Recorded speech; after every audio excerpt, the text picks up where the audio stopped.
My friend Soren, welcome back. Happy Pride Month again. We are recording this right in June.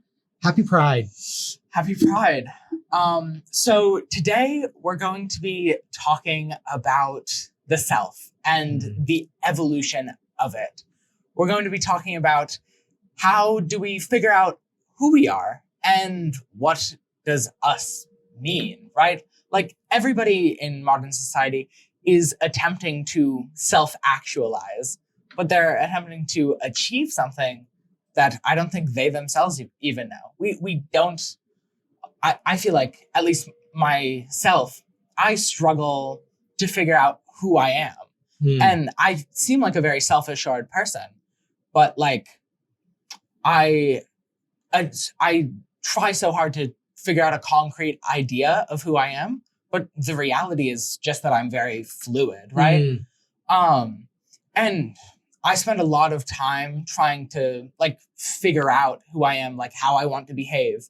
But I think that I can behave in a bunch of different ways and present myself in a bunch of different ways without like compromising my integrity. Yeah. Right. Well, it reminds us of last week's episode where we were talking about brand and how we respond to criticism and folks attacking us and different styles of the clapback. And I think you and I were in agreement of sort of how, today, who we are, how we clap back isn't the same way we used to before. Yeah. But I'm curious, I love this conversation with you. Tell me a little bit about where that pressure for you comes in, like 20% of your estimation of like trying to figure out who I am. Yeah. What's driving that? Where's that pressure come from for you? I think it's all internally derived for the most part, but also like society really loves when people are categorized, right? The label. Like, yeah. And especially high school really puts pressure on people socially to find a niche for themselves and brand themselves in a very like distinct, specific way, which sort of like removes the nuance, right? It's very easy for us to understand like categories of individuals and how they like behave as a group without engaging with the nuance of individuals. Yeah. And like, I think in high school, I've never fit into like a proper social niche. And my entire friend group is just kind of misfits that don't really fit into a proper social niche, which I guess misfits might be my social niche. Yeah, but that's the bond that ties you together. It's like, I think it's both societal and internally derived. I just have such a burning desire to figure out who I am in like a concrete sense. And yet at the same time, I know that I am not a like written in stone person. Right. It will always be changing. I cannot find a concrete ideal that I want to achieve. And if I do find a concrete ideal that I want to achieve, I'll be constraining who I am. Yeah. Right. Yeah. It's so, yes. And you and I have talked about this across the last several episodes that, I believe that our best days are ahead. I believe that we are all works in progress. I believe that who we are tomorrow is going to be different of perhaps who we are today. And at least for myself, when I look back at the eras of Chris, there were some pretty unique eras, but they were all shades of maybe a similar color. Yeah. And for me, and we talked about this last week, that's brand, that's authenticity, that's self. And I'm not just talking about brand in the business sense. I'm talking about how I engage the world professionally or personally is my brand. My brand is my color. Yeah. Therefore, I'm most successful in my brand when I'm operating within the shade of that color. I also recognize the shade that I'm going to be a year from now, 10 years from now, is going to be a different hue than what we're talking about today. And at the same time, I don't know that I feel a similar sense of pressure that you are feeling around who is Soren Peterson, who is Chris McClellan. Yeah. Well, I feel like that pressure diminishes over time. Like youth are like, especially with us having to decide what we want our future plans to be with. Good like point. at such an early age, like, do you want to go to college? What do you want to study when you go to college? Are you going to enter the workforce? Like we are deciding what the rest of our life is or a lot of people feel like they're deciding what the rest of their life is at a very early age. So we do have that social pressure to figure out what we want. And like, I don't know what I want. I feel like most of my generation doesn't know what they want. Like we're in a very unique situation where we are teenagers still trying to figure out who we are, let alone what we want. And yet we're in a situation where we're about to graduate high school. We are deciding what a good portion of our life is going to look like right now. Yeah. That's a good reminder, Soren, that I maybe have forgotten a little bit about what that pressure to be definitive felt like. You are looking at being done your junior year in high school in a matter of weeks. Yeah. And then your senior year.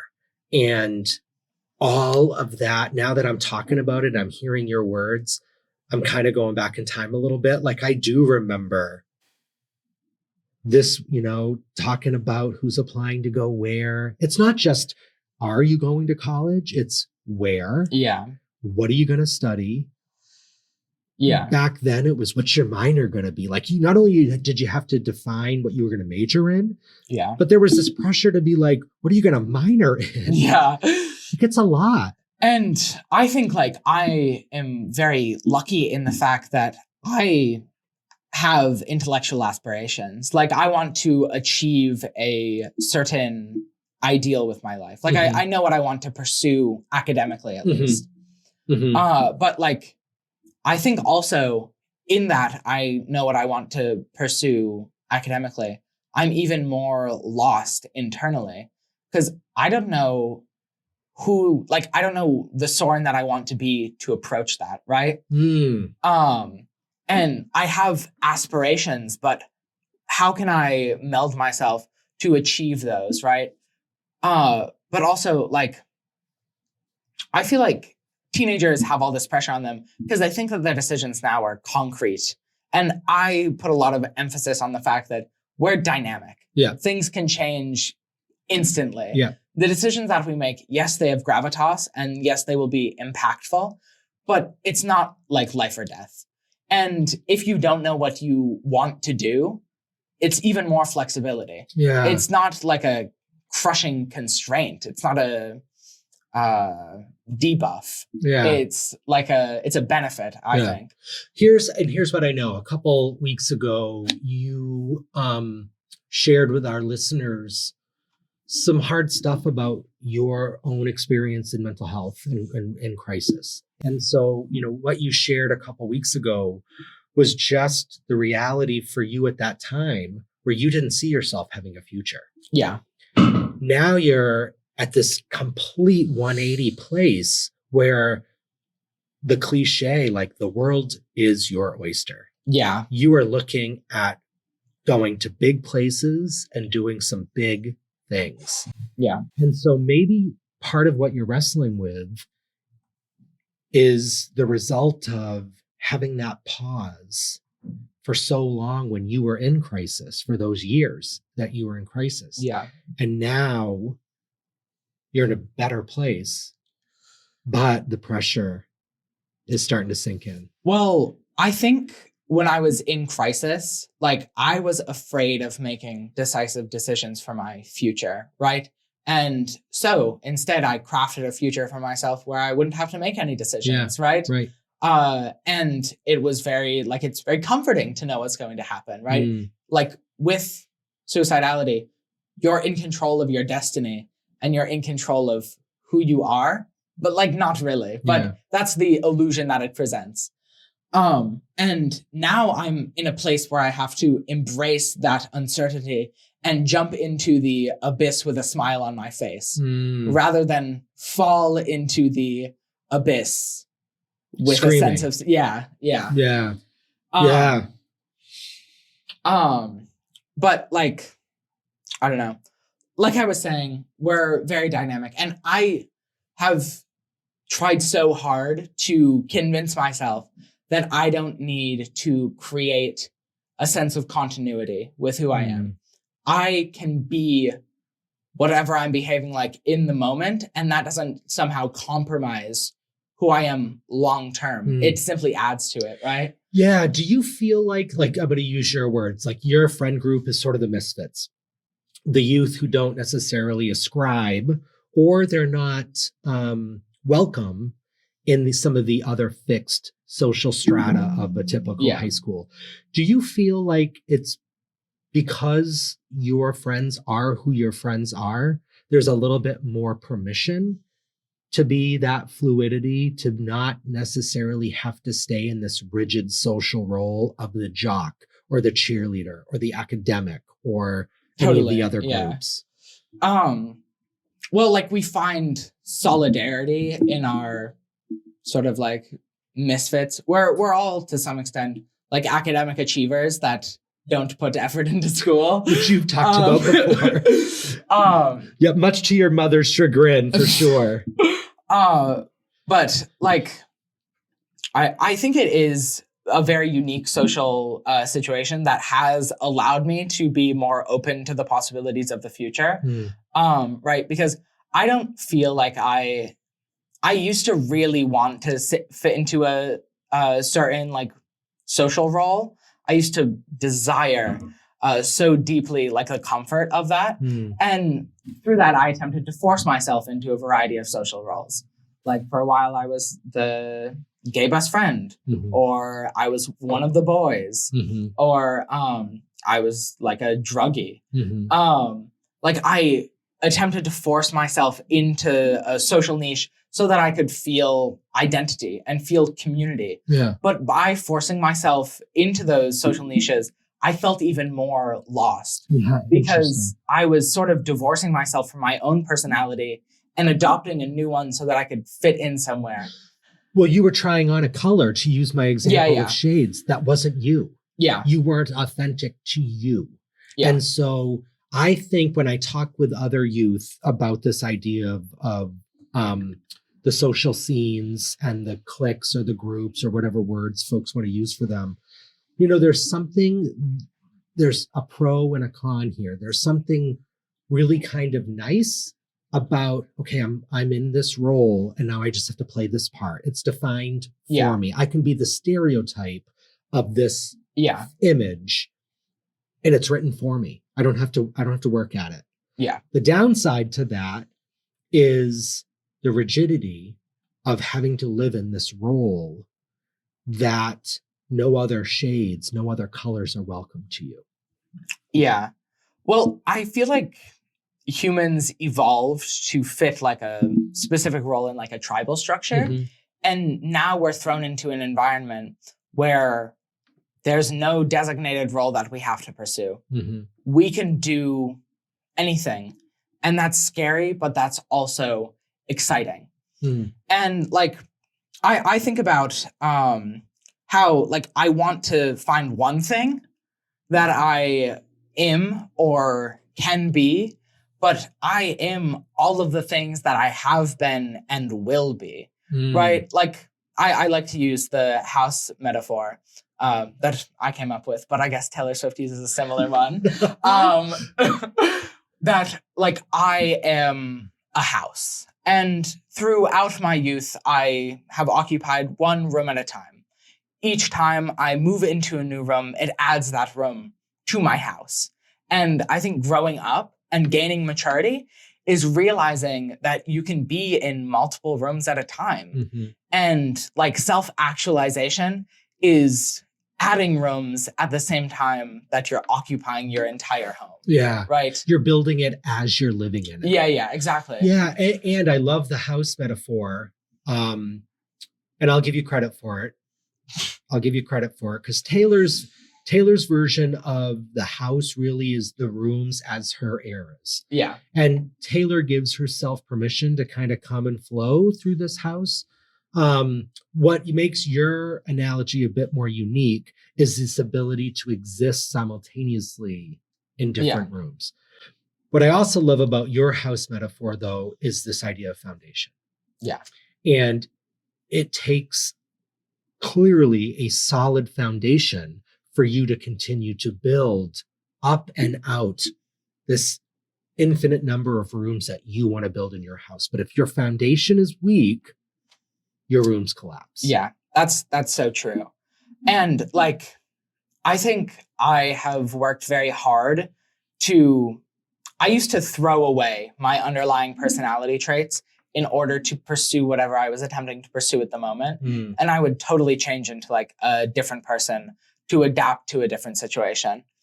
But like now I am attempting to embrace my authentic self and figure out what my unique personality traits are, while also having a few accoutrements, a bit of a flourish for like whatever I'm trying to try on at the moment. Right? Yeah. You're at this age where you're figuring out your color and you're figuring out the shades, and there's a thread that connects all your rooms together. It's like a trail of breadcrumbs you've left for yourself, so you always find your way back. Yeah. Because what you and I have talked about on and off this podcast is when you were trying on those other roles that didn't feel authentic to you, you weren't successful in those roles. They may have brought you some relief or some temporary sense of fitting in or escaping other things, but it was never you. Yeah. And so often in this podcast, Soren, you've talked about how when you were younger, you embraced a lot of color in your wardrobe. I remember having watched you grow up in a lot of ways. Some of the outfits and the attire that you showed up to places in, I was like, work, Soren, work. And more recently, you've talked here in this podcast about having lost that a little bit. Yeah. So I'm wondering, to get back to your house metaphor, in what room is your closet? And does that closet still hold some of the old you and that old style that used to define you? Yeah. Well, what I like about the house metaphor is that we can maintain all the rooms at once. We still have access to those. And by that, we still have access to the lessons that we learned. And like, I think a lot of people, when they switch from like a different social niche to another, or something of that nature, like try to alter their personality or aesthetic in a significant way, they try to throw away and disregard what they used to be. But by throwing away and disregarding that, you're also disregarding the lessons that you learned through that experience. Right? Yeah. And going back to my wardrobe and like how I used to express myself,